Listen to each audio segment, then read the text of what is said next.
নমস্কার বন্ধুরা, আমি শর্মিষ্ঠা কিচেনে সবাইকে স্বাগত। আজকে আমি আপনাদের সঙ্গে একটা দারুণ স্বাদের রেসিপি শেয়ার করছি, মটর পনির। চলুন দেখে নিই কীভাবে বানাই। পনিরের জন্য আমি এখানে পনির কেটে নিয়েছি, এরকম চৌকো চৌকো করে আমি পনির কেটে নিয়েছি। আর এখানে নিয়েছি কড়াইশুঁটি, আর এখানে একটা বড় সাইজের পেঁয়াজকে আমি এরকম টুকরো করে নিয়েছি। এখানে নিয়েছি রসুন, 14-15টার মতো রসুন আছে। এখানে হাফ ইঞ্চির মতো আদা, আর এখানে একটা মিডিয়াম সাইজের টমেটো আছে। আর এখানে 5টা কাঁচা লঙ্কা। এখানে আদা, রসুন, টমেটো, কাঁচা লঙ্কা, পেঁয়াজ এগুলো আমি সব মিক্সিতে পেস্ট করে নেব। আর এখানে আছে ধনেপাতা কুচি, আর এখানে আছে বাদাম, চীনা বাদাম। আপনারা চাইলে এখানে কাজু বাদামও ব্যবহার করতে পারেন। আর এখানে আছে টক দই। টক দইটাকে আমি ভালো করে ফেটিয়ে নেব। এখানে আদা, রসুন, কাঁচা লঙ্কা, টমেটো, পেঁয়াজ আর এখানে চীনা বাদাম যে দেখালাম আপনাদের, সেইগুলো সমস্ত কিছু আমি এটা একসাথে মিক্সিতে পেস্ট করে নিয়েছি। গ্যাসটা ধরিয়ে দিলাম, কড়াইটা আমি বসিয়ে দিচ্ছি।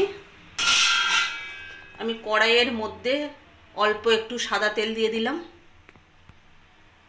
সাদা তেল মানে রিফাইন অয়েল। আমি সাদা তেলের মধ্যে আমি বাটার দিয়ে দিচ্ছি। সাদা তেল আর বাটারটাকে ভালো করে গরম করে নেব আমি। তেল আর বাটারটা ভালোভাবে গরম হয়ে গেছে। এবার আমি পনিরগুলো হালকা করে ভেজে নেব। বেশি কড়া করে লাল করে ভাজবো না, হালকা করে আমি একটু ভেজে নেব।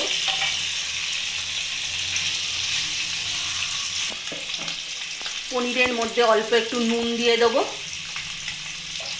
এবার পনিরটাকে ভালো করে নাড়িয়ে ছাড়িয়ে আমি তুলে ফেলবো। বেশি লাল করে ভাজার দরকার নেই পনিরটাকে। এবার আমি তুলে ফেলবো।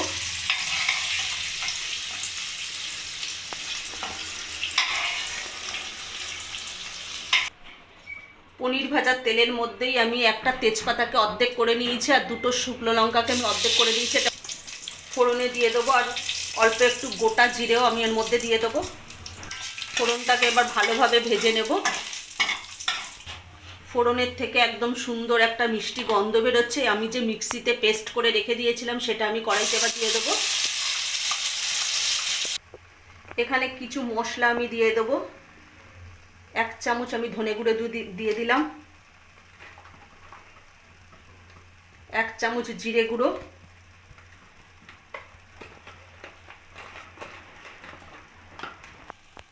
1 চামচ আমি হলুদ গুঁড়ো দিয়ে দিলাম। এবার মশলাটা আমি ভালোভাবে কষিয়ে নেব। যেহেতু এটা বাদাম দেওয়া রয়েছে তার জন্য এটা আমাকে বারবার করে নাড়তে হবে, এইভাবে নেড়ে যেতে হবে, নাহলে পুড়ে যেতে পারে মশলাটা। এইভাবে ভালো করে নাড়িয়ে চাড়িয়ে মশলাটাকে আমি ভালোভাবে কষিয়ে নেব, যতক্ষণ না এর মধ্যে থেকে আদার কাঁচা গন্ধটা চলে যাচ্ছে আর মশলা থেকে তেল ছাড়তে শুরু করে দেয়, ততক্ষণ আমি মশলাটাকে এইভাবে ভালো করে নাড়িয়ে চাড়িয়ে মশলাটাকে কষিয়ে নেব। এখানে আমি 1 চামচ গোলমরিচ গুঁড়ো দিয়ে দিলাম। ঝালটা আপনারা আপনাদের পছন্দ মতো দেবেন। আর এখানে আমি পরিমাণ মতো নুন দিয়ে দিলাম।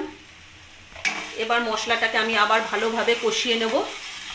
মশলাটা ভালোভাবে কষানো হয়ে গেছে, আদার কাঁচা গন্ধটাও চলে গেছে। এবার আমি যে মিক্সির জার ধোয়া জলটা আমি এখানে দিয়ে দেবো। আমি আবার মশলাটাকে ভালোভাবে কষিয়ে নেব।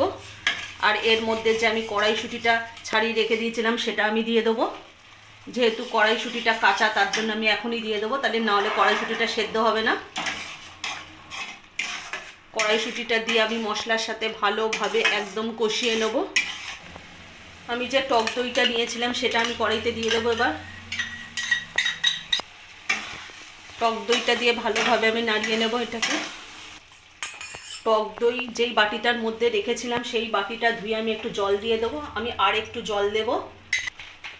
আমি পরিমাণ মতো জল দিয়ে দেবো। এবার আমি ভালোভাবে নাড়িয়ে নেব। নাড়িয়ে আমি একটু কড়াইশুঁটিগুলোকে সেদ্ধ করে নেব, নাহলে এগুলো কাঁচা থাকবে। কড়াইশুঁটিটা একটু সিদ্ধ হয়ে গেলেই আমি পনির দেব। এখন আমি পনির দেব না, আগে কড়াইশুঁটিটা আমি ভালো করে সেদ্ধ হয়ে গেলে তারপরেই আমি পনির দেব। আমি ভালো করে নাড়িয়ে একটু ঢেকে দেব কড়াইশুঁটিটা সিদ্ধ হওয়ার জন্য। গ্যাসের ফ্লেমটাকে আমি জোরেই দিয়ে রেখে দিয়েছি। এবার ঢাকাটা খুলে দেখে নেব কড়াইশুঁটিটা সেদ্ধ হয়েছে কিনা।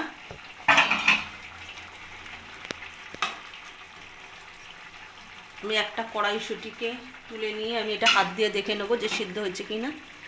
দেখুন সেদ্ধ হয়ে গেছে।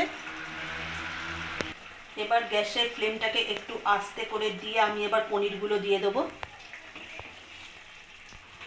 এবার আমি পনিরগুলোকে দিয়ে দেবো।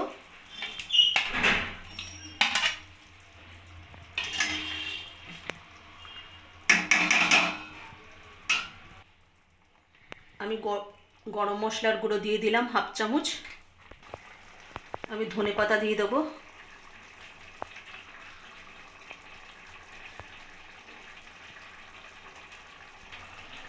এক চামচ আমি চিনি দিয়ে দেবো। চিনিটা আপনারা স্কিপ করতে পারেন। আমি ওপর থেকে একটু দুধ দিয়ে দেবো। আপনারা যদি চান এখানে ফ্রেশ ক্রিমও দিতে পারেন। আমার এখানে ফ্রেশ ক্রিম নেই বলে আমি একটু দুধ দিয়ে দিলাম। এবার আমি ভালোভাবে নাড়িয়ে নেব।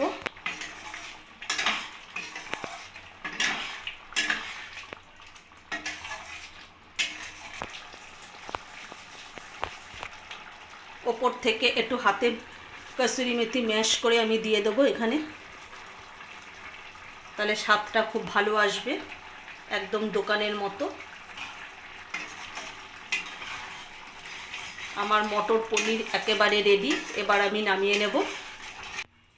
আমার মটর পনির নামানো হয়ে গেছে আর আমার একেবারে মটর পনির রেডি। আচ্ছা, যদি আমাদের এই মটর পনির রেসিপিটা যদি ভালো লেগে থাকে তাহলে লাইক, কমেন্ট, শেয়ার এবং সাবস্ক্রাইব করতে ভুলবেন না। আর অবশ্যই এভাবে বাড়িতে বানিয়ে খাবেন।